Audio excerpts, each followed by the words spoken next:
Hey everyone, hope you're having a great Tuesday. Welcome to Up with KREM. I'm Tim Pham. And I'm Channing Curtis. Let's get you ready for the day ahead by taking a look at the forecast with meteorologist Thomas Patrick. Because Thomas, listen, I walked outside this morning, or actually walking from my car into work this morning. It was chilly. Yeah. I was not ready. And how many seconds were you outside for? Like 10. Yeah, and it was chilly. Oh, I felt the same way, Channing, this morning, and you will too. It is a shocker how much colder it is this morning, especially compared to yesterday, but looks pretty if you still have the windows shut and just peering outside. Sunrise half an hour away, but looking nice, but feeling cold. 43 degrees in those overcast skies over Coeur d'Alene and Spokane. There's your current temperatures. Now in Deer Park, it was down to 36 degrees last hour, so it did just pop back up to 40, but there are a handful of 30s. In Colville, it's 36. That's just 4 degrees above freezing. We would not be surprised to see our first freeze or frost in northeastern Washington by the end of the month. That is actually pretty typical, but it is 15 degrees colder this morning compared to yesterday, so a light jacket will probably do you good through these early morning hours. 5 people have been arrested for the murder of a Moses Lake man killed in a drive-by shooting just last month. Yeah, among those arrested are a 13-year-old and 2 15-year-olds. Last month, 36-year-old Jeremy Flores was killed outside of his home, and 2 other people were also shot.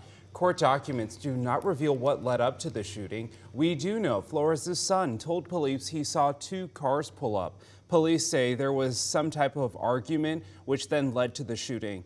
Last week, Moses Lake police arrested 19-year-old Anthony Cruz, 31-year-old Ramon Mendoza, and a 13-year-old. Meanwhile, the 2 15-year-olds were arrested in East Wenatchee and Douglas County.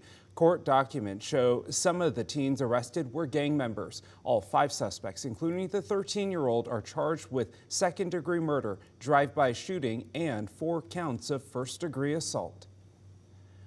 We are just 49 days away from Election Day in both Idaho and Washington State. And today, of course, is National Voter Registration Day. So this morning, our Nicole Hernandez is joining us live from a community center in Spokane that's hosting an event to help people get registered. So Nicole, can you tell us more about what's happening there and where you are?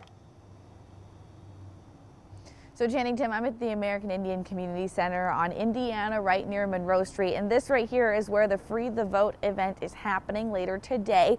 2 things happening at this event. One, they're donating a community mural to the community center here, and they're going to be working to help get former prisoners registered to vote. This, of course, all part of the National Voter Registration Day. The Washington Coalition for the Restoration of Voter Rights is putting on the event. You might remember Washington State passed a new law last year allowing people convicted of a felony to vote again as long as they're not currently serving a prison sentence. Today's event is to help get those people registered to vote. It starts at 4 this afternoon, again, right here at the American Indian Community Center on West Indiana. And today is not just for the Free the Vote event, it's also that general National Voter Registration Day. Idaho Governor Brad Little signed an official proclamation recognizing the day and is encouraging people to register to vote. Maybe you moved recently, or you changed your name, you turned 18, or you're just not sure if you're still registered. So you can check on your voter registration status online if you go to voteidaho.gov. If you live in Idaho, you have until October 13th to register to vote. Then early voting in Idaho starts on October 23rd. Here in Washington State, you can register to vote anytime, even on Election Day, and counties will start sending out those mail-in ballots for voting starting on October 20th.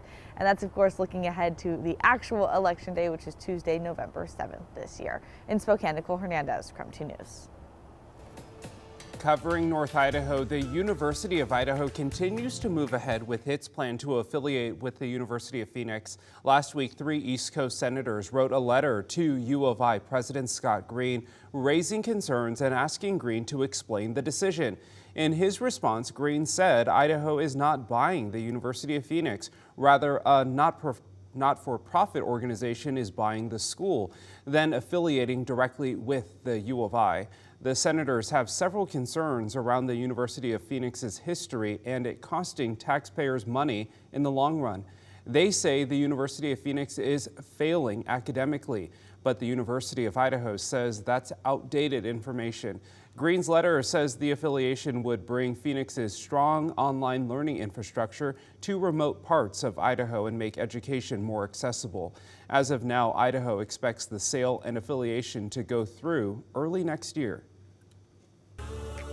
It is 6:06 right now. Let's take a look at your morning rush. More news in less time. Hayden Lake's police chief and sole police officer has been placed on administrative leave. Ron Pumphrey was hired back in June, but after just 2 months on the job was placed on leave in August. According to our news partners at the Coeur d'Alene Press, city staff will not publicly say why the chief was placed on leave. The Kootenai County Sheriff's Office will now patrol Hayden Lake until the city gets a police officer again. A trial is now underway in Oregon to determine if a voter-approved gun control law is constitutional. Oregon voters backed Measure 114, which requires a permit process to buy a gun. It also bans magazines that can hold more than 10 rounds. In July, a federal judge ruled the measure is constitutional under U.S. law. The state trial will decide if it violates Oregon's constitution. The Lucky Friday mine will not start back production up until next year. This comes a month after a fire broke out 500 feet underground, forcing the mine to close. Now, the fire is out right now, but according to our news partners at the Coeur d'Alene Press, mine workers will now spend the next few months building a next tunnel to bypass portions of the mine that were damaged in the fire. And it is almost time to release the Kraken. The Seattle Kraken are just over a week away from their preseason opener. On September 28th, they'll take on the Vancouver Canucks at Climate Pledge Arena at 7 p.m. Then October 6th in Edmonton, they'll face off against the Oilers at 6 p.m. And that's a look at your morning rush. It's been 1 month since 2 deadly wildfires sparked in eastern Washington. The Gray and Oregon road fires burned more than 20,000 acres combined. The Gray Fire not only devastated homes, but also the surrounding ecosystem. Avista crews have cut down more than 5,000 trees in the last 4 weeks. A lot of mortality and not a lot of green canopy, frankly, out there. The Washington Department of Natural Resources says they are assessing each tree right now, but unfortunately, it may take at least a century to get back to a fully developed forest in Medical Lake. And happening this weekend, a Medical Lake grassroots organization is partnering with Cheney firefighters to host the Medical Lake Restoring Hope event.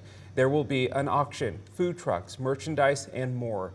It's happening this Saturday from 4 to 7 in downtown Medical Lake. Proceeds from the auctions and merchandise sales will go directly to the victims of the fires.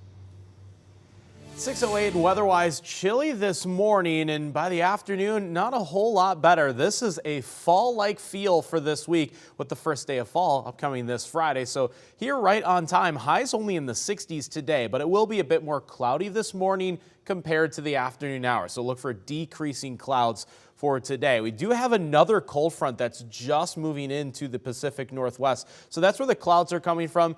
Will it rain off of this? Maybe a sprinkle at most, but anything would be very, very light, again, at most. Otherwise, just a cloudy morning. Temperature is only capped at about 67 degrees, and it will be even cooler yet tomorrow thanks to this reinforcing shot of cold air.